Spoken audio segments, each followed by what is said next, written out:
In Australia, offshore oil and gas is managed under the OPGGS Act. In the decommissioning team, one of the sections that we're particularly focused on in decommissioning is Section 572 of that Act. That focuses on the legislative requirements for removal of property brought into the tidal area by a title holder and how it's undertaken. Now, 572 subsection 3 identifies that the base case for decommissioning is the full removal of all property and infrastructure. Some of the infrastructure can contain different contaminants, and naturally occurring radioactive materials, or NORM, and mercury are two of the trickiest contaminants that we know maybe the least about in terms of their marine behavior and their marine impacts toxicity. There was uncertainty around what type of information needed to be collected to complete a robust risk assessment for these contaminants, and what level of information would meet the expectations of the regulators in terms of putting a case forward about different environmental end states for their infrastructure. So the scope of this work was to really build a framework of how to risk assess NORM and mercury in subsea pipelines. Are they going to leach out into the ocean? Are they going to interact with and potentially impact marine organisms? Are these contaminants going to transfer through food webs to human consumers?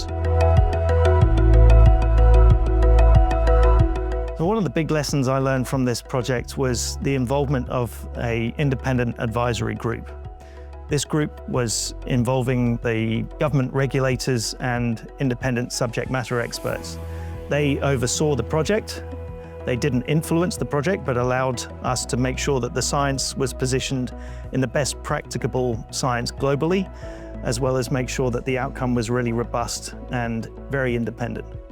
We were really lucky, I think, because the project teams and NDRI set up the advisory group right at the beginning of the process.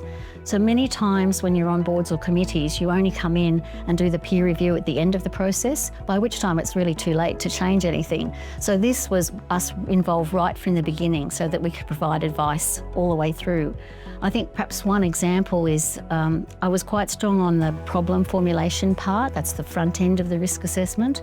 So we really used that to make sure that we were engaging with the right stakeholders and making sure that the risk assessment framework was going to protect the environmental values that industry and the regulators and the community wanted protected.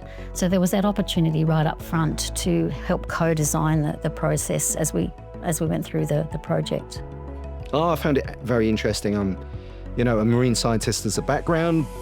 I've worked in academia, consultancy, and now from a regulatory perspective, and I could apply my experience from all of those in order to get, provide advice to get the best outcomes from a research perspective, but also from an OPSEMA perspective to get, potentially better environmental and regulatory outcomes through development of a framework which was consistent with the environment plan decision-making process. The framework's really a first step. It lays out for the first time what we consider to be the path forward to understand the risk of some of these contaminants from a future release scenario in a decommissioning scenario.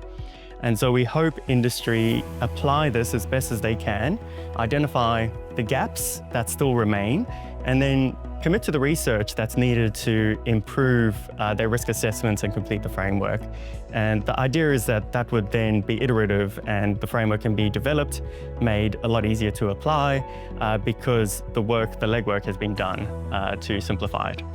The IAG were able to continuously test and challenge the framework as it was being developed in order to improve the overall framework, get better outcomes, both better regulatory and environmental outcomes. So for me personally, as a research scientist, to be involved in something like this is really fulfilling.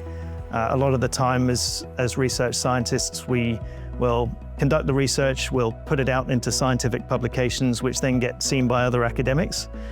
This piece of work provides a real great opportunity to translate that science into meaningful policy, into areas that will inform then future management and protection of the marine environment. So it was really gratifying to be able to take the scientific knowledge and put it in a position that allows us to go forward with environmental protection and have that evidence base to do so. It's still early days as to how industry are using this framework. We've had some good connections with industry, myself and Darren, after publishing this report. So I think that there's hopefully a bright future for the use of this piece of work, and it will allow industry to be harmonized across how they're presenting their data on contaminant risks to the regulator, which will make the regulator's position easier to come to and their job easier as well.